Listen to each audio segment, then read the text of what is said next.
sumber kekuatan Persib berasal dari lini pertahanan. Dan gue ngelihat kunci dari pertahanan Persib ya Barbar. Kalau misalnya Baros dikritik karena nggak produktif, nggak cetak gol, ya ayo kita lihat lagi bahwa dia mungkin tugasnya bertambah sekarang. Kalau striker hanya cetak gol itu menurut gue striker old school gitu. Di 2 pertandingan terakhir timnas dia dipuji-puji gitu ya. Ketika dia kembali ke Persib, dia harus menghadapi kenyataan dia nggak selalu jadi starter. Ini mungkin puncak dari gunung es gitu. Ada tim-tim yang menunggak juga gitu. Bukan tim kecil.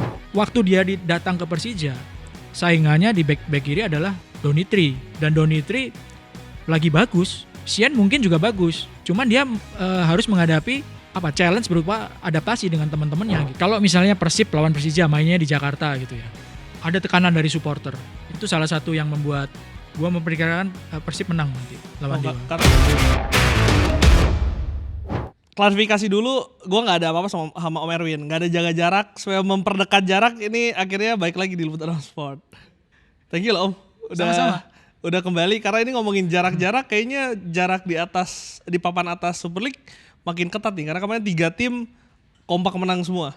Gue mau mulai dulu Om dari Persib Bali dulu, kita review sedikit. Okay. Menang 3-2, kemenangan yang apa yang lu gambarkan dari kemenangan Persib kemarin? Lawannya kan juga bukan lawan yang mudah kalau menurut gue ya. Dan meskipun mereka bermain di kandang, kelihatan bahwa mereka harus benar-benar fokus gitu ya untuk menghadapi lawan yang kelasnya seperti Bali United gitu ya. Ini benar kan Bali United kan? Betul. Dan ada yang terkena kartu merah Persib. Tapi mereka sudah menabung gol lebih dulu gitu kan ya, sudah leading lebih dulu gitu. 2-0, 2-1, leading lagi 3-1. Itu yang membuat Persib tetap bisa ngambil poin penuh gitu ya. Tapi kalau dilihat dari mainnya memang harus lebih berhati-hati untuk menghadapi lawan-lawan seperti Bali United ini gitu ya. Bali ini lah sekarang ada di papan tengah ya. Tapi kan dia punya pemain-pemain yang bagus dan Bali itu juga mungkin beberapa musim yang lalu juga menjadi penguasa menjadi penguasa di sepak bola Indonesia, di Liga Indonesia. Back to back dia kan. Jadi bekas-bekasnya aura bagusnya tim Bali United ini menurut gue masih ada gitu dengan pemain-pemain yang sekarang juga masih ada ya, model Irfan Jaya gitu ya. Meskipun Irfan Jaya mungkin nggak seperti beberapa musim yang lalu gitu ketika dia masih jadi top player lah menurut gue ya waktu masih di timnas gitu. Walaupun kemarin ketika masuk langsung mengancam gawang Persib, bahkan ada satu peluang yang membentur mistar gawang. Tapi Om, ketika lu tadi katakan sebetulnya sudah menabung 2 gol, lalu juga leading juga setelah kebobolan 1 gol.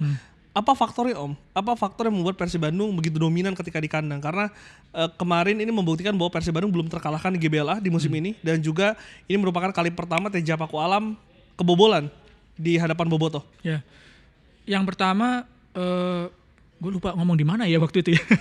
Persib itu punya kekuatan di pertahanan, lini pertahanan. Ya lini lainnya juga kuat gitu. Tapi sumber kekuatan Persib kalau menurut gue gitu ya, itu berasal dari lini pertahanan. Bagaimana Boyan Hodak punya sistem sehingga fokusnya pertama itu adalah di lini pertahanan. Dan mainnya kan juga bisa bervariasi, entah itu build up dari belakang, entah itu bola-bola ditaruh di belakang pemain lawan. Itu bola-bola paling ini ya, bola-bola pemain yang paling nyusahin buat pemain belakang gitu. Kalau bola ditaruh di belakangnya gitu. Kapan-kapan kalau misalnya ada narsum pemain belakang gitu ya, Nuralim gitu misalnya ditanyain gitu. Bola yang kayak gitu kan nggak enak gitu. Pemain belakang harus balik badan. Nah itu bola-bola yang dari pemain-pemain belakang Persib itu yang menurut gue menjadi salah satu kekuatan. Jadi kembali ke pertanyaannya, apa sih yang jadi kekuatan Persib ya? Pertama pertahanan, mereka bisa leading 2-0 lebih dulu kan kemarin kan. Habis itu lah kebobolan 1 dan mereka bisa leading lagi itu. Dan pemain-pemain Persib itu lapis keduanya itu kalau dimainin di tim lain bisa jadi pemain yang top gitu. Maksudnya pemain lapis pertamanya tim lain gitu. Adam Alis, mau ngomong David Beckham lagi.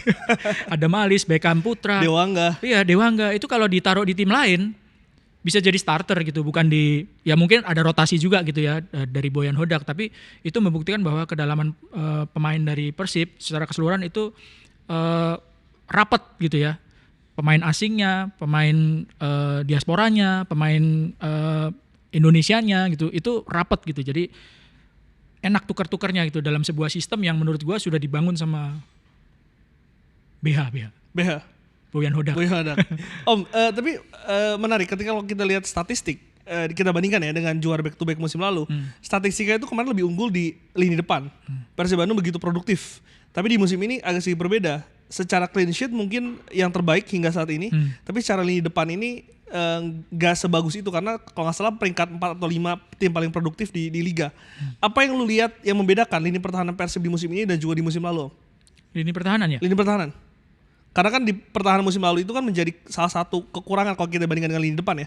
Tapi di musim ini agak sedikit berbeda nih. Lini pertahanan yang tadi lu tekankan justru menjadi kekuatan dari Persib. Kalau gue ngelihatnya kualitas individu itu punya peran yang cukup besar di lini pertahanan Persib musim ini gitu ya. Ya nggak mau merendahkan pemain yang sudah lalu, tapi kalau kita ngomong Barba itu kan pernah main di Liga Italia kan. Itu menurut gue menjadi salah satu modal besar gitu ya untuk seorang pemain belakang dengan modal berkompetisi di sepak bola Eropa pernah ya. Terus ada di tim seperti Persib yang setelah ditinggal oleh pemain-pemain pilarnya musim lalu, itu ya butuh sosok yang secara individu punya modal yang bagus gitu. Dan gue ngelihat salah satu kunci dari pertahanan Persib ya Barba gitu. Mau pergi kan nggak jadi pergi kan akhirnya. Iya. Itu menjadi salah satunya. Cuma menarik gini Om, sebagai wartawan senior ya, lu melihat kenapa sih Italia itu punya kelebihan dalam hal pertahanan. Back-backnya banyak yang kelas dunia. Fabio Cannavaro, ada Paolo Maldini, ada Chiellini, ada mungkin Materazzi, Fabio Grosso. Apa yang membuat back-back Italia ini begitu dominan dan terlihat Barba sangat baik ketika bermain di Super League. Oke. Itu pemain-pemain yang disebutkan tadi saya belum pernah nonton loh. Oh ya? Iya. Ketuaan itu pemain itu. Untuk masih muda soalnya. Untuk saya yang masih ABG. Pertanyaannya Glenn, kenapa kok back Italia itu bagus-bagus? Ya itu nadinya Italia dari dulu itu ya pemain belakangnya yang bagus-bagus gitu. Itu berhubungan sama filosofi ya. Kita nggak bicara soal Italia yang gagal ke Piala Dunia sekarang gitu ya. Itu lain hal gitu. Tapi dari dulu filosofi dari Italia itu Catenaccio itu adalah pertahanan Grendel yang modalnya itu adalah bagaimana pertahanan itu sekuat-kuatnya gitu. Itu nadi ataupun filosofi dari tim Italia dari dulu seperti itu. Sementara kalau di Belanda total football, ya kan. Kalau misalnya di Spanyol di era Barcelona hebat-hebatnya dan mereka jadi juara dunia, juara Eropa, tiki taka gitu ya. Nah, kalau Italia kembali lagi, ya nadi serta filosofi Italinya itu ya paling topnya ya Catenaccio, sehingga akhirnya ya muncul pemain-pemain top kelas dunia yang Glenn sebut tadi gitu kan ya. Strikernya juga bagus-bagus, ya kan, Roberto Baggio, Del Piero, ya kan, Vieri gitu. Kalau yang striker sekarang payah lah, ya dibandingin sama yang masa lalu gitu. Tapi basic nadi filosofi sepak bola Italia yang paling kuat itu ya pertahanan gitu. Mungkin nih, gue nggak pernah ngobrol sama orang Italia, pemain anak-anak Italia. Kalau ditanyain siapa pemain idola lo, sangat mungkin dia akan menyebutkan pemain-pemain belakang terlebih dahulu gitu ya. Karena saking sudah melekat ya? Iya melekat bahwa Catenaccio pertahanan meskipun secara selama berjalannya waktu sekarang ya ada perkembangan gitu ya, nggak modal pertahanan Grendel aja gitu, bisa nyerang juga Italia gitu. Oke. Om, balik lagi ke Persib Bandung. Kemarin salah satu evaluasi mungkin ya, atau mungkin bukan evaluasi, kritikan yang banyak didengar setelah kemenangan kemarin adalah seorang William Barros yang disorot. Padahal ini pemain yang di paruh musim pertama ini begitu cepat beradaptasi, banyak gol yang tercipta, tapi setelah itu grafiknya menurun Om. Bahkan kemarin dikritik habis-habisan oleh Bobotoh. Walaupun kita udah diskusi ya di Warlock, ini pemain punya atribusi lain sebetulnya dalam hal bertahan. Tapi pada akhirnya striker kan tugas utamanya adalah mencetak gol. Gimana lu melihat sosok pemain ini? Oke. Kalau gue klarifikasi atau tanya dulu nih, dikritik nih apa nih kritikannya ke Barros nih? Karena dianggap dia tidak bisa mencetak gol, tidak bisa produktif sebagai striker Om. Oke. Jadi gini, sependek pengetahuan saya kalau sama ngobrol sama pelaku dalam dunia sepak bola sekarang, orang pertama yang bertugas untuk bertahan ketika diserang itu striker. Sekarang udah kayak gitu ya. Jadi striker dulu gitu yang ngepres orang-orang di lini pertahanan kan. Sebisa mungkin dia nyusahin gitu ya, nyusahin kiper, nyusahin pemain belakang ketika mereka mau build up gitu. Jadi kalau misalnya Barros dikritik karena nggak produktif, nggak cetak gol, ya ayo kita lihat lagi bahwa dia mungkin tugasnya bertambah sekarang, bukan cuma cetak gol gitu, tapi juga bisa harus bisa memulai bertahan ketika timnya mendapatkan serangan gitu ya, memulai bertahan sebagai orang pertama atau orang kedua malah, ya. Jadi sangat mungkin kalau gue ngelihatnya ada tugas yang peran yang dilakukan oleh Barros sekarang, dia juga membantu pertahanan gitu. Misalnya dia ikut ngepres back sayap, ya kan? Kalau misalnya ditaruh agak melebar, dia ikut ngepres back sayap. Dia ikut ngepres ketika bola lagi mau di build up sama pemain belakang sama kiper gitu. Dan pandangan bahwa striker itu cetak gol, iya. Tapi ada elemen lainnya. Kalau striker hanya cetak gol itu menurut saya gitu. Itu yang striker old school gitu ya. Yeah. Dengan gaya main yang old school gitu. Tunggu di depan gitu kan. Cetak gol di box. Kalau misalnya back lawan bawa bola cuma diliatin aja gitu kan. Dia sambil lari-lari kecil atau malah diem aja gitu. Tapi kalau zaman sekarang kan nggak bisa kayak gitu. Perhatiin aja Manchester City. Kalau misalnya lawannya mau build up itu kan ngepresnya sampai ke atas, sampai ke dalam kotak penalti lawan kadang-kadang itu. Yeah. Cuman konsekuensinya memang harus kompak bener kan. Iya. Dan kelihatan kemarin William Barros itu kan Bali itu menurunkan si Hopel. Itu kan sebenarnya striker sayap mereka kan, cuman ditarik ke belakang jadi back sayap.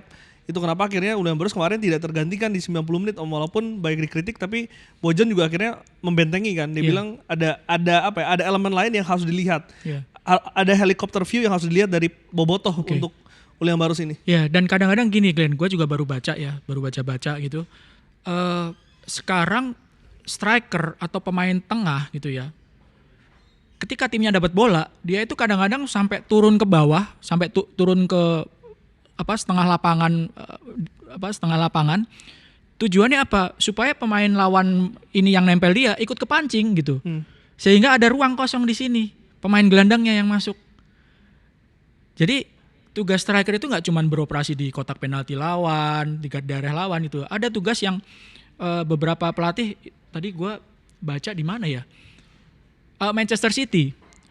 Itu pemainnya Phil Foden, Bernardo Silva, bahkan Haaland seringkali turun sampai ke bawah. Apa tujuannya? Mancing pemain lawan, mancing pemain backnya itu untuk ngikut gitu. Kan kalau pemain belakang tahu bahwa strikernya bahaya kan pasti diikutin kemana aja gitu kan ya. Nah, kecerdikan dari pelatih-pelatih gitu ya. Ya nanti kita lihat lagi Barros nih bener nggak kayak gitu kan ya. Kalau striker jago sama pemain belakang ke kamar mandi aja diikutin itu. Walaupun salah satu kritikan juga memang Barros ini secara efektivitas kurang. Ada berapa peluang matang dalam beberapa pertandingan terakhir harus bisa menjadi gol, tapi akhirnya tidak terjadi, Om. Iya. Cuma gini, kalau gue sih berusaha untuk selalu melihat sisi positif ya gitu ya. Barros nggak cetak gol, belakangan siapa yang cetak gol? Ramon. Ada Ramon kok. Makanya kalau kita lihat lagi, apakah benar tugas Barros itu hanya mencetak gol aja gitu? Mungkin aja bahwa Ramon yang memang ditugaskan untuk masuk untuk cetak gol ketika Barros mancing orang-orang untuk membuka ruang. Iya. Sambil dia misalnya ngepres kalau misalnya lagi bertahan, kalau misalnya lagi menyerang, Barros mungkin tugasnya lebih membuka ruang gitu. Karena kan kalau taktiknya gitu-gitu aja diapalin sama lawan kan. Apakah lu melihat Bojan lebih menerapkan taktik yang variatif di musim ini? Iya. Iya, dan kelihatan kok ketika tampil di Liga, ketika tampil di antar klub Asia cukup variatif gitu ya. Meskipun di antar klub Asia akhirnya kalah kan gitu. Tapi menurut gua salah satu kelebihan dari Bojan dan Persib gitu ya. Taktik memang harus variatif, kalau nggak dihafalin dong. Kalau dihafalin dia nggak bisa juara lagi, susah kalau taktiknya usang gitu. Ya pemainnya baru-baru lagi gitu dengan ciri khas yang lain-lain gitu. Meskipun mungkin sistemnya udah baku gitu ya. Gitu. Dan bukan hanya taktik antar pertandingan aja, tapi antar babak juga Bojan suka merubah itu di babak kedua. Makanya mengubah ya. Banyak gol-gol tercipta itu di babak kedua. Iya, dan gini. Cara seperti itu kan nggak mudah untuk dilakukan kan. Betul. Oleh pelatih gitu ya, dengan pemahaman pemainnya gitu, dengan tahu-tahu pemain baru misalnya 2 atau 3 masuk terus langsung ganti sistem gitu ya, itu kan nggak mudah gitu. Jadi menurut gue itu salah satu kelebihan ya dari Persib gitu. Oke. Om, tadi lu selalu melihat dari sisi positif. Apa yang lu lihat dari seorang Beckham Putra di Persib Bandung, Om? Beckham itu belakangan itu kan up and down gitu ya, terutama ketika di timnas gitu ya. Dia pernah dikritik hebat gitu ya. Ketika main di timnas, di 2 pertandingan terakhir timnas dia dipuji-puji gitu ya, dan pantas untuk mendapatkan hal itu gitu. Ketika dia kembali ke Persib dengan setelah dia tampil di timnas dan tampil bagus gitu ya, banyak pujian untuk dia. Ketika dia kembali ke Persib, dia harus menghadapi kenyataan dia nggak selalu jadi starter. Menarik ini. Iya. Menarik ini. Jadi bagaimana Beckham Putra, bagaimana Boyan Hodak memberikan pemahaman kepada Beckham bahwa lo itu pemain yang penting meskipun nggak selalu jadi starter. Lo itu pemain yang punya potensi, dan potensi itu bukan cuman kita lihat tapi disebut sama John Herdman, ya, Beckham, Donitri, Rizky Ridho itu dalam konferensi pers lebih dari 1 kali mereka disebut namanya ya. Kita kembali lagi ke Beckham, ya itu ya harus dihadapi dengan kepala dingin, dengan sabar, supaya ketika dia dimainkan itu potensinya bisa keluar semua gitu. Dan itu nggak mudah loh. Bagaimana pemain dimasukkan sebagai pemain pengganti, tujuannya kan satu, game changer, refresh pemain yang sudah ada gitu kan ya. Kalaupun misalnya unggul, ya sebisa mungkin mempertahankan keunggulan dengan adanya dia atau menambah keunggulan gitu dalam waktu yang singkat. Dia nggak punya waktu 90 menit, misalnya hanya diturunkan 15 menit, 10 menit gitu. Dalam keadaan tertinggal misalnya, atau dalam keadaan seri. Kalau pemain itu dimasukkan, model Beckham dimasukkan, tujuannya apa? Pengen cetak gol lagi pasti kan, meningkatkan serangan lagi kan. Karena Beckham tipikalnya menyerang gitu, bukan gelandang bertahan, bukan pemain belakang gitu. Dan kembali lagi, dia harus menghadapi situasi itu ketika setelah pulang dari timnas, bagus mainnya di timnas, di Persib, dia nggak jadi starter gitu. Bagaimana kepentingan tim itu jadi kepentingan utama dari individu pemain, itu kan yang harus ditanamkan ke Boyan Hodak gitu. Karena apa yang gue bilang tadi, pemain cadangannya itu kalau di tim lain bisa jadi starter gitu. Jadi indikatornya itu pemain hebat itu belum tentu menjadi starter di Persib Bandung. Karena mungkin tadi variasi taktik tadi mungkin yang bisa menjadi alasan, Om. Iya, variasi taktik, kebugaran, ya kan, jarak antar pertandingan. Itu yang paling penting sih. Tapi dari Beckham, apa yang masih kurang dari seorang Beckham Putra?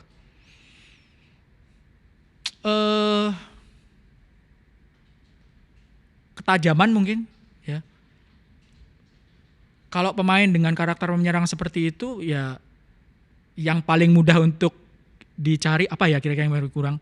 Mungkin kemampuan dalam bertahannya ya. Bagaimana dia bisa menjadi game changer, itu juga disebut sama John Herdman bahwa Beckham itu tipikalnya game changer. Bagaimana dia bisa memanfaatkan secara maksimal waktu yang sedikit untuk bisa meraih memberikan kontribusi yang maksimal gitu untuk tim yang dimainkan di dia. Karena kalau di timnas kan juga nggak selalu jadi starter dia gitu. Yeah. Kemarin waktu lawan Saint Kitts and Nevis jadi starter, terus 2 gol itu ini banget ya, mood booster, moral booster banget gitu ya buat dia gitu. Fisik jadi masalah, Om? Fisik ini stamina atau postur? Stamina. Karena Beckham, koreksi kalau salah ya, jarang bermain 90 menit, Om. Nggak bermain selama 90 menit itu bukan karena selalu staminanya nggak bagus. Entah itu karena kebutuhan strategi ya kan, kebutuhan gaya main mau kayak apa gitu. Fisik gue nggak bisa menilai sih ya. Ya plus karena minus kalau fisik kan harus ada datanya gitu kan ya, VO2 ya, max segala macam gitu. Bukan asal dilihat dari layar kaca menit aja. Main ya nggak bisa, menit mainnya cuma 50 atau 60 ya, siapa tahu di menit itu ada pergantian strategi gitu. Apalagi sekarang memang sepak bola by data semua. Iya. Sport science, jadi nggak bisa asal menjudge apalagi soal-soal seperti ini. Iya. Oke, Om, geser sedikit preview soal Borneo melawan Biak. Iya. Borneo dulu, setelah 11 kali unbeaten di paruh pertama, sempat sedikit goyang tapi sekarang cukup konsisten, bahkan grafik di putaran kedua ini naik lagi, Om, berada di peringkat 2. Selisih 4 poin dari Persib Bandung. Gimana peluang Borneo bisa mematahkan mimpi hat-trick juara Persib Bandung? Peluangnya masih ada gitu ya. Tapi yang harus dilihat kan Persib sekarang unggul 4 poin gitu ya. Ya kalau dilihat besaran mana peluangnya, besaran Persib gitu ya. Tapi dengan grafik yang kembali ke seperti di awal putaran pertama gitu ya. Ya Borneo punya peluang gitu ya. Untuk bisa nyusul belum tentu gitu ya. Untuk mengejar lah, kita ngomong mengejar ya. Kalaupun Persib kalah, Borneo menang, selisihnya masih 1 Persib di atas gitu kan. Jadi untuk menjaga jarak cukup, menurut gue cukup ini sih, masih cukup terbuka. Setelah ini lawan apa sih? Lawan PSM, berat juga sih. Jadi tergantung lawannya juga sih. Tergantung lawannya, tergantung main di mananya gitu. Kalau lawannya kayak Biak kemarin ya memang harus menang gede. Orang Biak juga lagi kena masalah non teknis kan. Ketika Persija mungkin dikritik mendatangkan para pemain yang sulit beradaptasi di paruh kedua. Kalau misalnya kita lihat pemain-pemain baru dari Borneo ini cukup baik Om. Obieta ada di sana, terus ada beberapa pemain lah yang didatangkan di Januari kemarin. Gimana lu melihat pembelian kemarin? Mungkin sedikit bongkar pasang kedalaman dari Borneo FC di jeda transfer musim dingin kemarin. Ada musim dingin di Indonesia. Ada musim dingin Indonesia. Musim hujan. Ya bagus sih. Dan sebenarnya Borneo itu kan merupakan salah satu tim yang cukup sering ya melakukan bongkar pasang gitu pemain. Jadi cukup jeli. Gue nggak tahu cara scoutingnya seperti apa, karena kan gue juga baca-baca, gak tahu bener apa enggak, di Persib itu pakai AI juga gitu ya, untuk cari misalnya 100 pemain gitu. Dan gue pernah dengar gitu bahwa teknologi itu juga sudah dilakukan gitu, daripada nyebar scouting gitu ya, daripada nyebar orang gitu, mendingan, dan udah ada itu toolsnya pakai AI untuk nyari pemain, baru disortir setelah ketemu gitu. Yeah. Gue nggak tahu metodenya Borneo seperti apa gitu ya, tapi gue yakin ada kejelian ketika seorang pemain baru di Liga Indonesia main terus bisa langsung tune in sama timnya. Entah itu kejelian pelatihnya memaksimalkan posisi dia gitu ya, entah itu kehebatan pemainnya untuk melakukan adaptasi, atau teman-temannya yang support sama dia gitu. Dan lawannya Biak yang memang sekarang terbenam di dasar klasemen. Ya.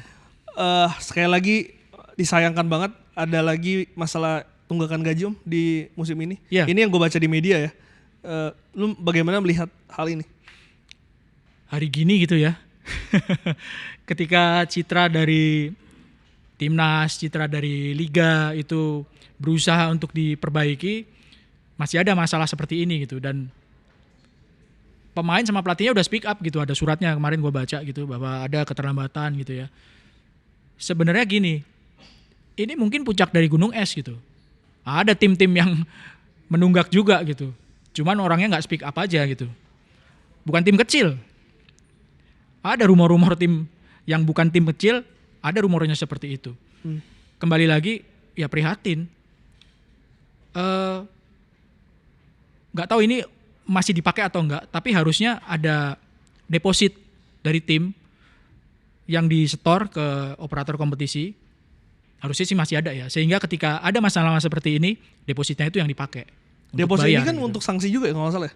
Kalau misalkan lu dapat sanksi, lu dipotong nggak sih? Harusnya Atau beda lagi? ini mesti update lagi sih. Gue udah lama nggak ngobrol sama orang Elik. PT Liga, sama Pak Ferry atau bawah-bawahannya gitu. Tapi sekali lagi bahwa kalau ada kasus seperti ini, itu kan bola liar bisa kemana-mana. Iya betul. Iya kan? Misalnya kalah telak, pikiran kan pasti kemana-mana gitu. Apakah ini pertandingannya murni? Jujur aja, apakah ini pertandingannya dijual karena, ya kan? Yeah. Pikiran bisa kemana-mana gitu. Sehingga kalau ada seperti ini harus cepat diselesaikan. Nah masalah gini, ketika sebagai orang yang mengikuti Liga Indonesia bertahun-tahun lamanya, apa masalahnya Om? Apa masalah kenapa gaji ini selalu terjadi, penunggakan gaji selalu terjadi hampir setiap musim? Ini kita baru ngomongin Super League ya, belum di Pegadaian, belum di liga-liga bawah yang mungkin lebih banyak lagi. Kalau di masa lalu gini, ini tim ada 18 atau 20 yang berkompetisi gitu ya. 20-20-nya pengen juara gitu. Sehingga jor-joran gitu, waktu di awal jor-joran. Kontrak pemain segala macam, gak memikirkan bahwa ini bukan pertandingan sprint. Ini maraton yang selama 36 pertandingan gitu. Satu musim kompetisi gitu. Salah kalkulasi. Itu pernah terjadi di masa lalu gitu. Terus yang kedua, mungkin kebiasaan bongkar pasang pemain ini juga bisa mempengaruhi gitu. Karena kalau pemain di kontrak, habis itu diputus kontrak tengah jalan, kan pasti ada kompensasinya. Sementara orang yang sudah di stop kontraknya harus ada gantinya. Duit lagi kan masuk kan. Ada satu kolega lah ya, gue kebetulan berteman sama salah satu orang lah ya, yang ikut ngurusin salah satu klub. Baru 5 pertandingan, dia udah dilaporin sama orang finance-nya. Pak, ini udah minta duit lagi Pak untuk beli pemain gitu. Padahal posisinya nggak jelek-jelek amat. Kebayang kan? Kalau misalnya tiap 2 minggu atau sebulan sekali atau 2 bulan sekali ada orang finance datang, Pak, udah lewat dari plafon nih Pak gitu. Tapi butuh gitu. Pelatih butuh atau kata manajemen, orang tekniknya butuh nih pemain ini, yang ini nggak cocok gitu. Itu kan akan membengkak pengeluaran dari klub. Dan bukan klub miskin loh. Maksudnya bukan klub yang pas-pasan gitu. Ini klub yang didanai oleh dana yang besar.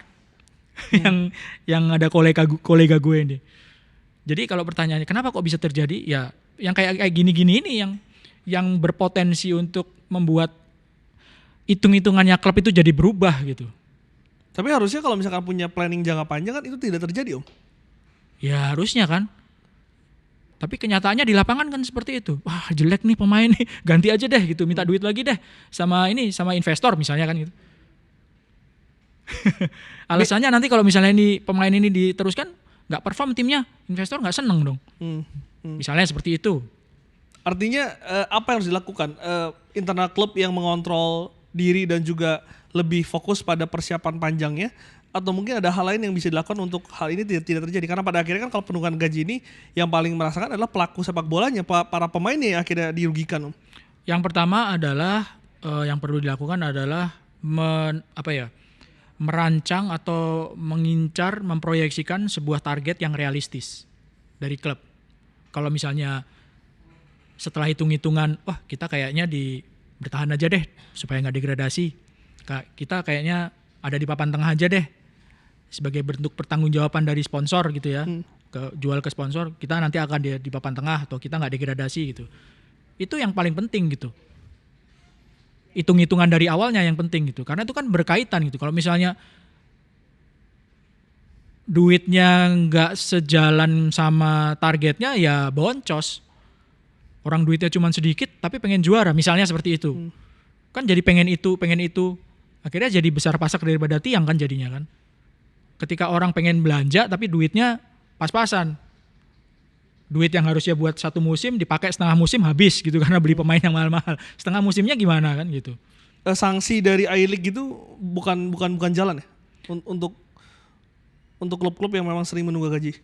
Gua harus riset lagi sih itu ya. Tapi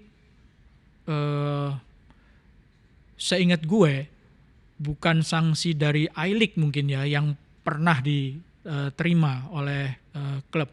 Sanksinya ketika ada dia ngadu ke CAS. Iya, gue nggak digaji nih. Dan setelah mediasi nggak ketemu misalnya. Tapi kalau dari I-League seingat gue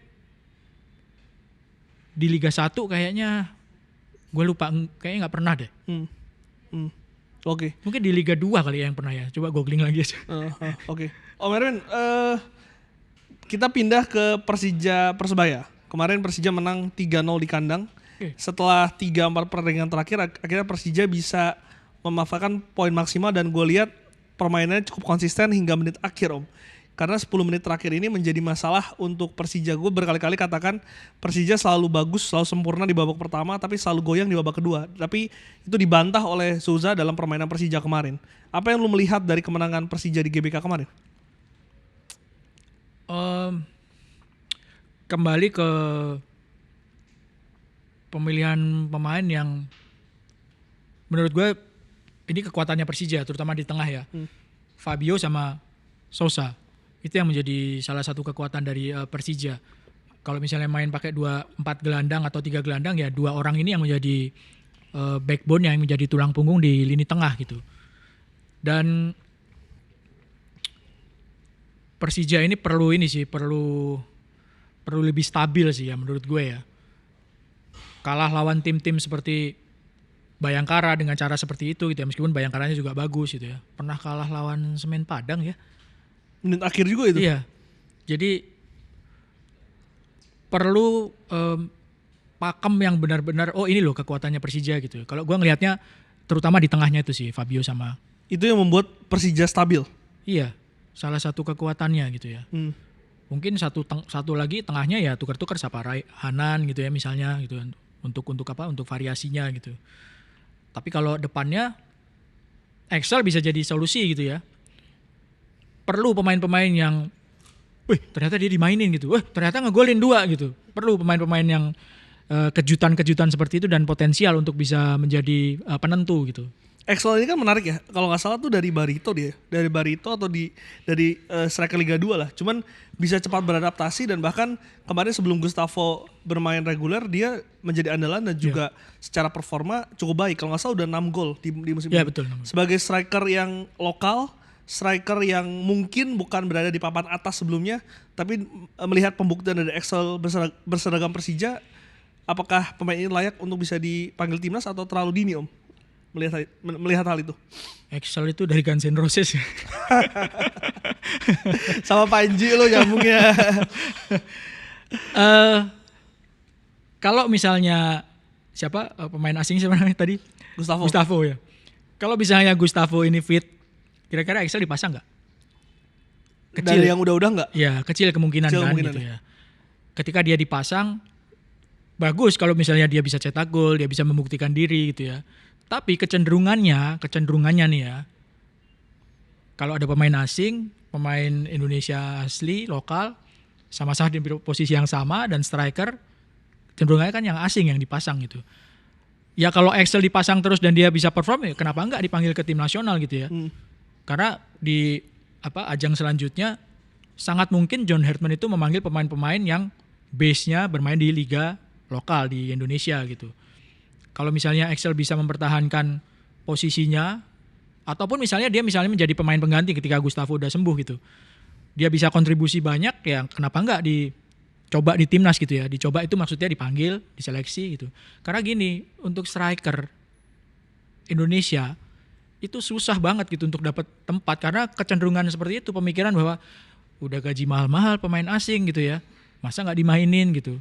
Atau kalau misalnya nggak perform diganti, pemain asing lagi gantinya gitu, striker. Sehingga susah untuk pemain asli Indonesia, karena formasi yang sekarang pun itu jarang yang pakai 4-4-2, 4-2, iya kan, 4-3-1-2. Kalau dulu Christian Gonzalez sama Budi Sudarsono di Persik, ya kan. Bambang Pamungkas sama Greg atau Aliudin sama Greg, ya kan, selalu kombinasinya itu pemain asing dan pemain Indonesia, karena formasi yang ngetop dulu, yang ngetren dulu pakai 2 striker. 2 striker artinya lu butuh 4 striker juga di bench lu kan? Ya, 2 butuh backup juga. Ya, butuh backup 2 gitu. Jadi formasi yang dipakai sekarang sama kecenderungan tim ketika punya pemain asing, ya udah membuat pemain Indonesia seperti Excel itu susah gitu ya. Nggak tahu kalau Slash ya. Balik GNR lagi. Om, kalau lu melihat Shane Patinama seperti apa Om? Apakah ini memang membuktikan bahwa Liga Super League ini nggak bisa dipandang sebelah mata, karena pada akhirnya ini salah satu kompetisi paling sulit juga dalam sepak bola dunia? Ini yang ditanya ini soal apanya nih Shane nih? Kenapa dia mungkin ya ini pro dan kontra kan, perdebatan lah. Ada yang bilang dia sulit beradaptasi, ada yang dibilang kualitasnya kurang baik. Tapi apa yang lo melihat dari masalah Shane ini yang tidak mungkin belum bisa beradaptasi dan belum masuk skemanya Souza hingga saat ini? Karena pada akhirnya Donitri yang lebih dipilih oleh Souza. Shane itu datangnya di awal musim nggak? Nggak, pertengahan. Kalau datang di pertengahan musim itu udah kebayang sih apa yang harus dihadapi sama dia gitu ya.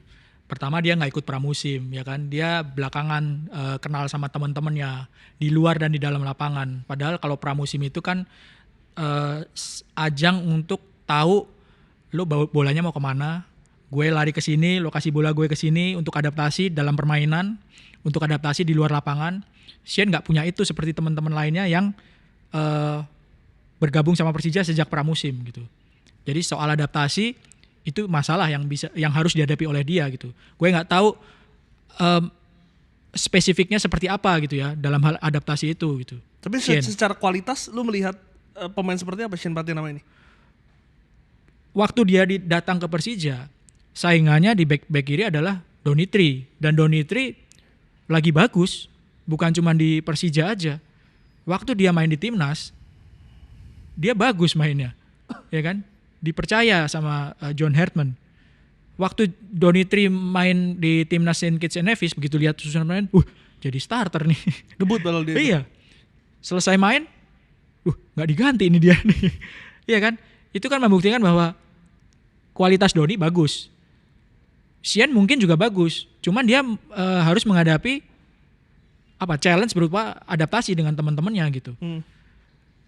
Kalau yang kayak gini-gini, gue nggak berani komentar, Sian nggak bagus nih gitu, atau Sian kurang nih. Harus ngobrol dulu gitu sama pelatih, gimana, kenapa kok nggak dipakai gitu, belum dipakai secara reguler, kenapa gitu.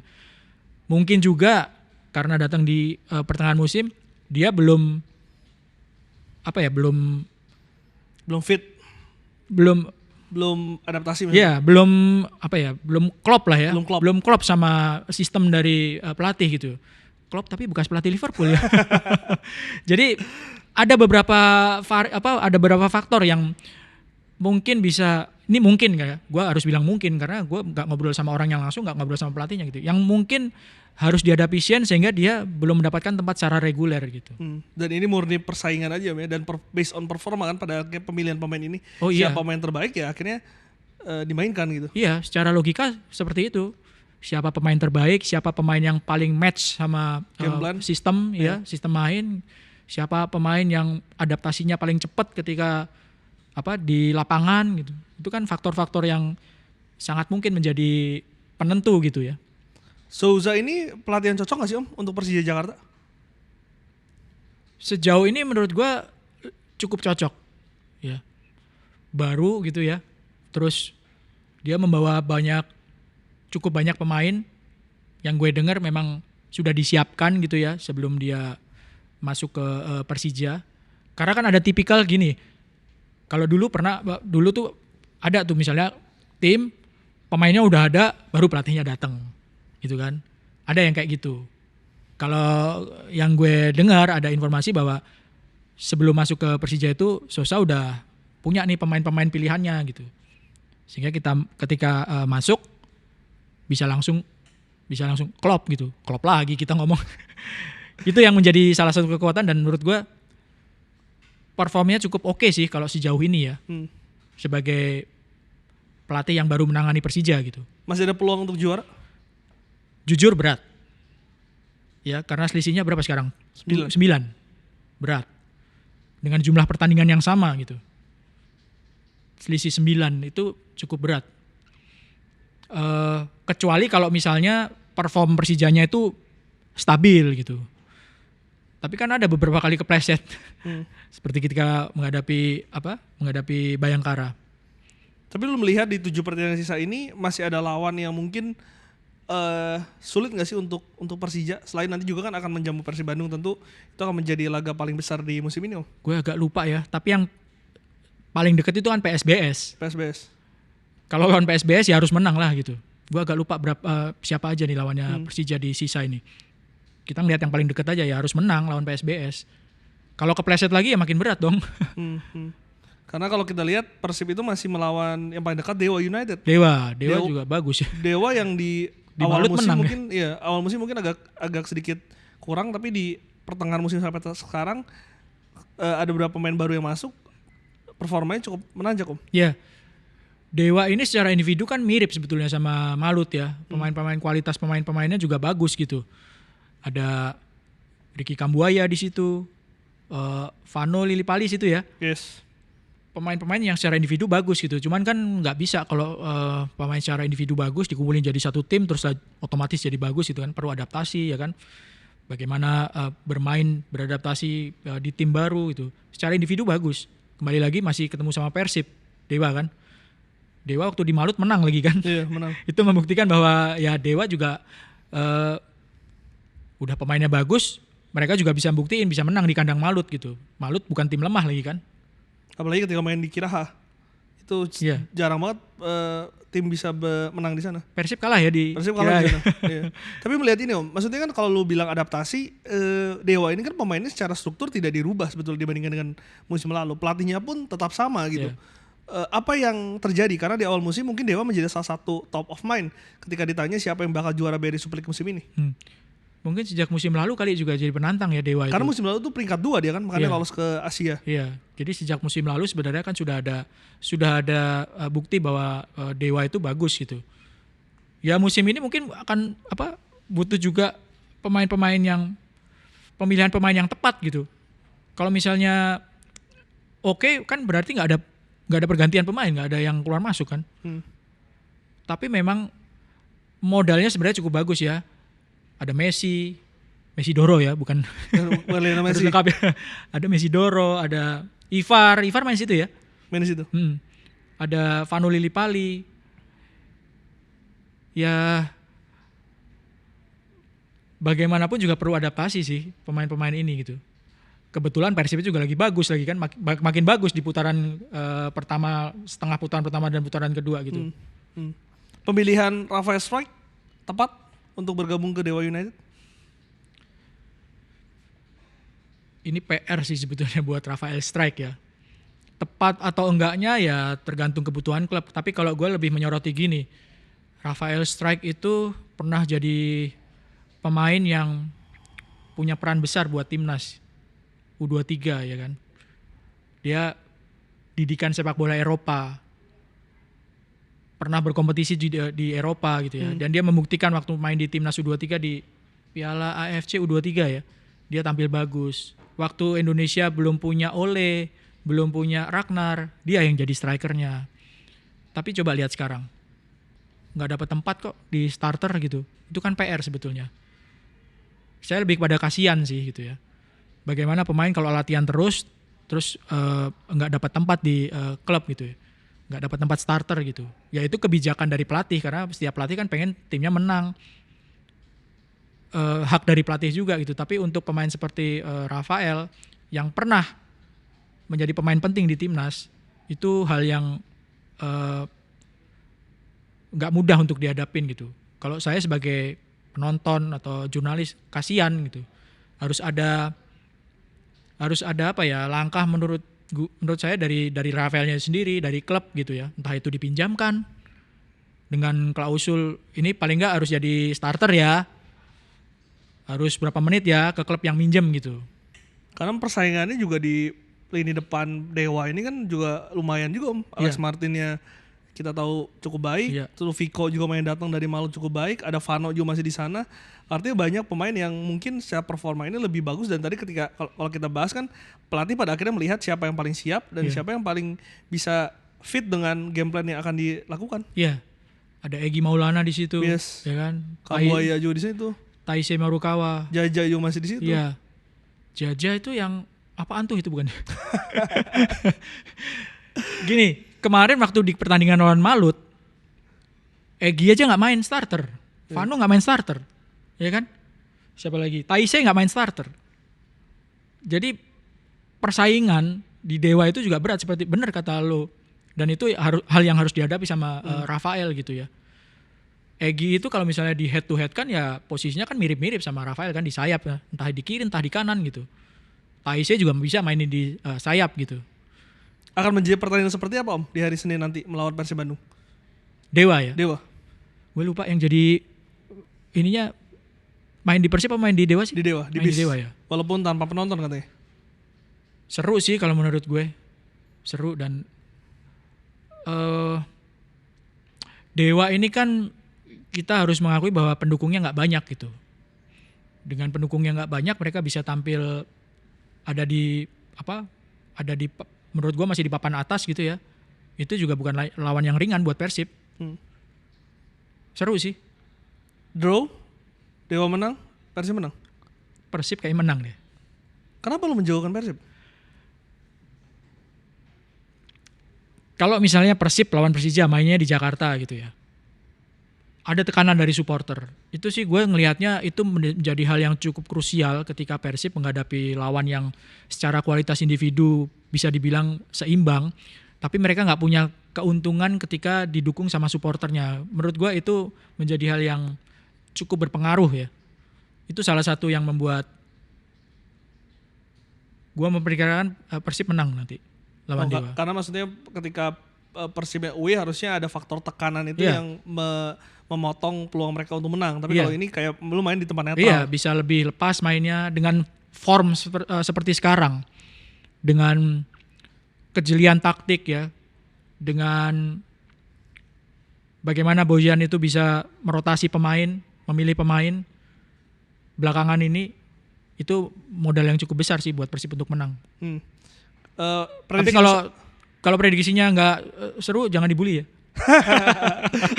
Tapi gini, ini pertanyaan terakhir. Prediksi itu apakah sama dengan sisa 7 laga ini? Apakah lu udah bisa melihat siapa yang akan juara dari Super League musim ini?